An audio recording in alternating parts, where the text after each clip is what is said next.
प्रदेश में अमन चैन चाहिए, प्रदेश में विकास चाहिए, तो बहुजन समाज पार्टी के अलावा कोई विकल्प नहीं है। अन्य दोनों पार्टियों को अब हथियार डाल के बहुजन समाज पार्टी को छोड़ देना चाहिए। सरकार को कंगाल किया, प्रदेश को कंगाल कर दिया, बिना सरकारी पैसा लगे जमुना एक्सप्रेसवे बना। बहुजन समाज पार्टी ने आज प्रबुद्ध सम्मेलन किया। मायावती ने खुद संबोधित किया प्रबुद्ध वर्ग के लोगों के। बात करेंगे उमाशंकर जी से, विधायक हैं बहुजन समाज पार्टी से। सर, किस तरह का सिनेरियो बनता दिख रहा है अब इस प्रबुद्ध सम्मेलन के बाद, क्या लग रहा है? देखिए, जिस तरह से माननीय सतीश चंद्र मिश्रा जी पूरे उत्तर प्रदेश के सभी जिलों में एक प्रबुद्ध वर्ग का सम्मेलन किया और आज उसका समापन सुश्री बहन मायावती जी ने जिस तरह से आज यहाँ पे किया है, और बहन मायावती जी का जो उद्बोधन रहा है और जिस तरह से उस उद्बोधन से लोग गदगद हैं, मुझे लगता है कि अब 2022 में बहुजन समाज पार्टी को आने से कोई रोक नहीं सकता। और जो लोग सपने देख रहे हैं वो बहुत पीछे जा रहे हैं और बहुजन समाज पार्टी बहुत प्रचंड बहुमत से आगे आ रही है। भाजपा तो ये कह रही है कि चाहे बहुजन समाज पार्टी कितना प्रबुद्ध सम्मेलन कर ले, ब्राह्मण कहीं जाने वाला नहीं उनके अलावा। देखिए, प्रबुद्ध में चूंकि भैया हम कहने को तो कोई भी कुछ कह सकता है, लेकिन यहाँ पे किसी को आप देख रहे हैं, किसी को पकड़ के कोई नहीं लाया है। ये प्रेम भाव से आए हैं और जो उत्साह और उमंग लोगों में दिख रहा है, अगर यह एक एक जिला से 5-5 लोग आए हैं और सब लोग कह रहे हैं कि हमारे लोग बाहर हैं, बहुत लोग आना चाहते थे लेकिन इन कोविड के शर्तों की वजह से हम लोग नहीं आ पाए, तो ये उत्साह बता रहा है कि अब किसी को बहुत कुछ परेशान होने की जरूरत नहीं है।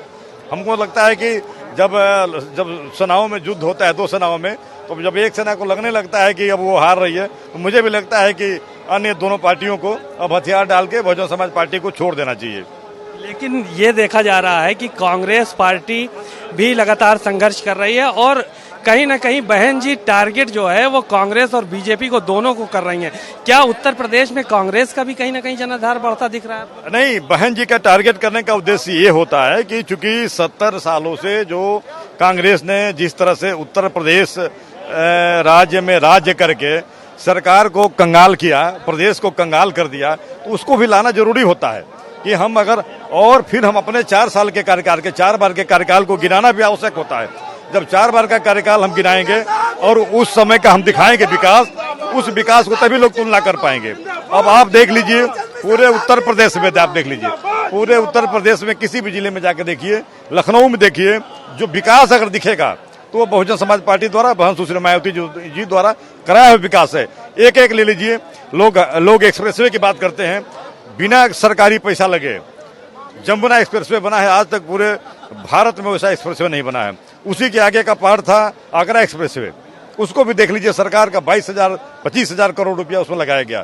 तो ये एक सोच होती है सारी। उस समय आप देखिए कितना बड़ा विजन बहन जी ने उस समय गंगा एक्सप्रेसवे की नींव रखी थी। बहन जी उस समय जेवर एयरपोर्ट के लिए लैंड अलग से रखा था। यहाँ पे क्या करना है, अब यहाँ पे देखिए जो अन्य लोग आज सारे हितैषी बन रहे हैं।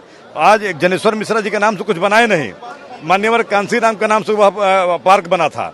वह उस जमीन को, शहर के बीच की जमीन जिसको एक्वायर बहन सुश्री मायावती जी ने किया, डेवलप बहन जी ने किया। बहन जी उद्घाटन नहीं कर पाई, सपा सरकार आई तो उसमें मान्यवर का उसमें जनेश्वर मिश्रा जी का वोट आ रही है। बसपा सरकार कुल मिला के बिल्कुल 200% आ रही है। ये जब देखिए, जब ब्राह्मण समाज जिस तरह से चल दिया है और सर्व समाज के लोगों ने यह तय कर रखा है कि हमें अगर प्रदेश में अमन चैन चाहिए, प्रदेश में विकास चाहिए, तो बहुजन समाज पार्टी के अलावा कोई विकल्प नहीं है। बातचीत के लिए शुक्रिया।